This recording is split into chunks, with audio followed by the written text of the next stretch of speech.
ভারত অনেক ঢং জানে, অনেক অভিনয় জানে।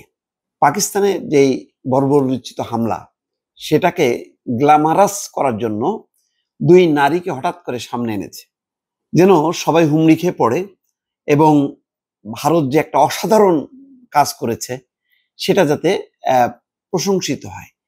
মানুষের যেই নিন্দার চোখ, নিন্দার ভাষা, সেটাকে ভুলানোর জন্য দুই সুন্দরী নারী কর্মকর্তাকে সামনে এনেছে। তার মধ্যে একজন দেখা যাচ্ছে যে সম্ভবত মুসলিম, কর্নেল সোফিয়া কুরেশি এবং উইং কমান্ডার বেমিকা সিং, দুইজনকে এনেছে। এখানে এমন না যে তারা সবসময় ব্রিফিং করে, তাদেরকে সামনে আনার উদ্দেশ্যটা হলো মানুষজনের দৃষ্টিভঙ্গিটা নিয়ে আসা, যে দেখো ভারত এমন একটা দেশ যে দেশের নারীরা পর্যন্ত নেতৃত্ব দিল, এই হামলাকে একেবারে মহিমান্বিত করলো, অথচ নিরীহ ৩৬ জন মারা গেল।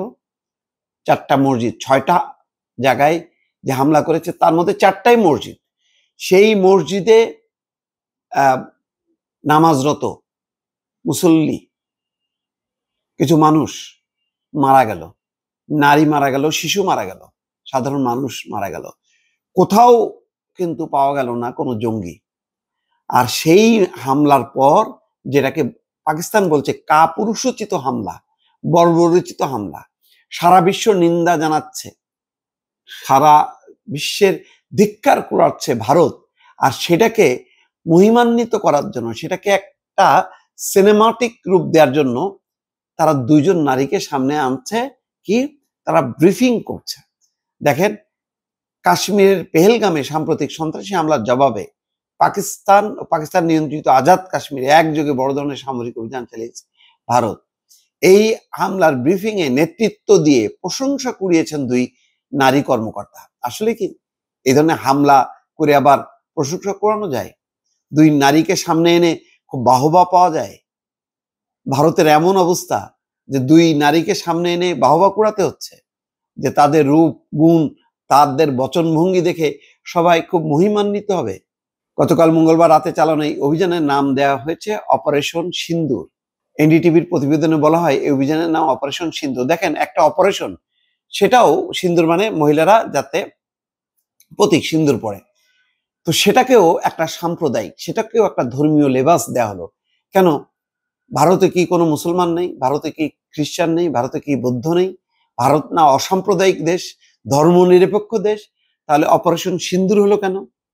এই প্রশ্নটা ভারত থেকেই তোলা উচিত। এটা সিন্দুর হলো কি করে? সিন্দুর হচ্ছে, যারা সিন্দুর পরে সেটা হচ্ছে যারা হিন্দু মহিলারা, তারা। কিন্তু অপারেশনটার পুরো নামটা সিন্দুর করার পেছনে সেখানেও দেখেন একটা ধর্মীয় সাম্প্রদায়িক দৃষ্টিভঙ্গি কাজ করলো। আর সেই কাজটাকে জায়েজ করার জন্য তারা দুইজনকে নিয়ে আসলো সামনে। পররাষ্ট্র সচিব বিক্রম মিশ্রির নেতৃত্বে সামরিক বাহিনীর অভিযানের এসব তথ্য গণমাধ্যমে তুলে ধরেন দুই নারী কর্মকর্তা, উইং কমান্ডার বেমিকা সিং এবং কর্নেল সোফিয়া কুরেশি। বিক্রম মিশ্রির পর এই অভিযান নিয়ে কথা বলেন কর্নেল সোফিয়া কুরেশি। তিনি বলেন, বিশ্বাসযোগ্য গোয়েন্দা তথ্য এবং পাকিস্তানে থাকা সীমান্ত সংশ্লিষ্ট সন্ত্রাসীদের লক্ষ্যবস্তু করে এই অভিযান চালানো হয়। এই অভিযানে পাকিস্তানে কোনো সামরিক স্থাপনা লক্ষ্য করে করা হয়নি। তিনি আরো বলেন, অভিযানে মোট 9টি সন্ত্রাসী আস্তানা ধ্বংস করা হয়েছে। এরপর উইং কমান্ডার বেমিকা সিং বলেন, এই অভিযানে ভারত যথেষ্ট সংযম প্রদর্শন করেছে, তবে পরিস্থিতি খারাপ হলে ভারতীয় সশস্ত্র বাহিনী পাকিস্তানের যে কোনো আক্রমণের জবাব দিতে সম্পূর্ণ প্রস্তুত রয়েছে। এইসব কথা বলার মধ্য দিয়ে তারা একটা জাগরণ তৈরি করছে। যেমন ভারতীয় যে হিন্দি চলচ্চিত্র, যেমন হিন্দি চলচ্চিত্রগুলোতে যে ধরনের সাহসী নারী ক্যারেক্টার আনা হয় যারা যুদ্ধ করে, ঠিক সেই ধরনের একটা সিনেমাটিক একটা রূপ দেওয়ার চেষ্টা করেছে। এগুলি কি ধোপে টিকবে? মানুষ খাবে? মানুষ এত গর্ধব?